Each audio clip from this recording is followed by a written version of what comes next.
like every camp I have like up to 15 sparring partners, and we're just going through rounds. And sometimes I see the guys and I've seen their face and we're like, oh, okay, that's my former sparring partner.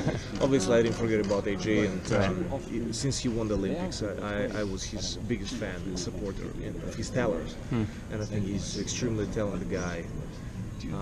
And I think that probably 3 or even 5 years later, it's going to be too hard to beat him. Right now, it's he's going to keep developing himself. He's doing. It's going to be really tough to beat him. Is he a much different fighter now, just when you've watched him against other opponents than he was from back then? He picked up tremendous speed and power, and he got more knowledge and more experience. He still learned a lot. He's still raw, right? Even if he looks very impressive in his fights and just in general. But obviously with 27, I just in a certain way remember myself, and I can see myself as well. So I have my own estimation of what is going to come up and what I got to do. I have to do what I got to do. And it's definitely going to be, as I said, my biggest challenge. You mentioned him being raw, only 18 fights and 27 years of age, and you have so much more experience than him. When you look at his style now and just how he's developing, what do you notice about him just in the ring, and what do you think he needs to develop like as he progresses as a heavyweight? There's so many questions about Anthony. Sure. So we know that he's Olympic champion, and he's a world champion, and he's undefeated, but there's another question, what he's going to do if his opponent is not going to have fear, or what he's going to do when he's going to get hit again and again, what he's going to do when he has to get up and fight back, what he's going to do if he's not going to go in his pace is, or he needs to go backwards. So there's a lot of questions. Is he Frank Bruno, the new Frank Bruno?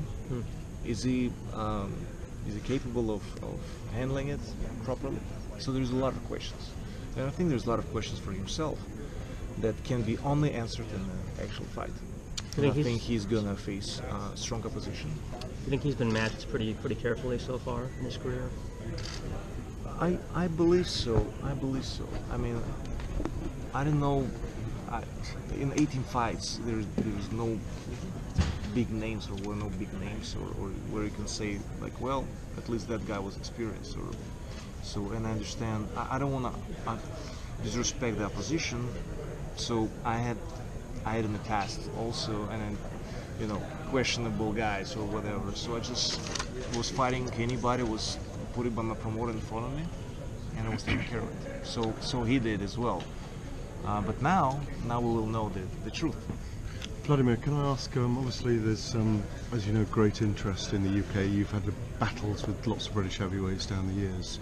90,000 tickets sold for Wembley Stadium, and I suppose a great fillip for you, a great motivation that there is so much interest in the UK in this fight. It's a massive fight. Well, when this fight eventually was made for the fans, and I believe that in boxing, promoters and managers forgetting about the importance of satisfaction of the fans, because eventually they need to get what they're looking for. And I think that this fight is definitely something that we were thinking is going to be great on both sides. One Olympic champion is fighting another one. One generation is fighting the other generation. So there's a lot of questions still. Is I still have it, still got it, or is he Anthony is that far to face that opposition? Is he good enough now? So, and all these questions obviously were out there in our minds, but we never thought it's gonna be that big. So thankfully it is that big. and it's getting even bigger. Unexpectedly, it's getting even bigger, and the interest is tremendous and amazing. And I'm happy about it because it's an upscale. It's for me, it's certainly upgrade in my career as a fighter. To fight in my biggest stage that I ever had in front of 90,000 people. I never fought in front of so many people. I had maybe 40, 50, 60, but never 90. It's the toughest challenge I ever had because he's in a certain way a copy of me, size-wise and with the records in a certain way, as I said about the Olympics, and he's a champion, world champion in professional sport. As I was, it's kind of sound a little bit weird even today to say I was, but anyway.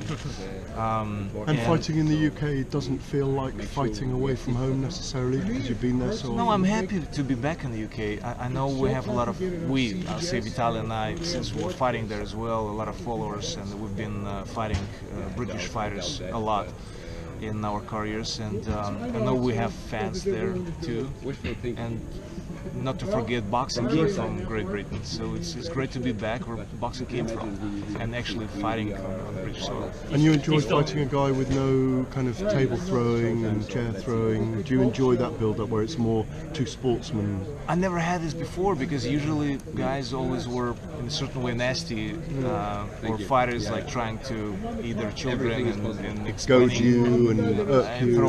Throw tables, F-words, whatever.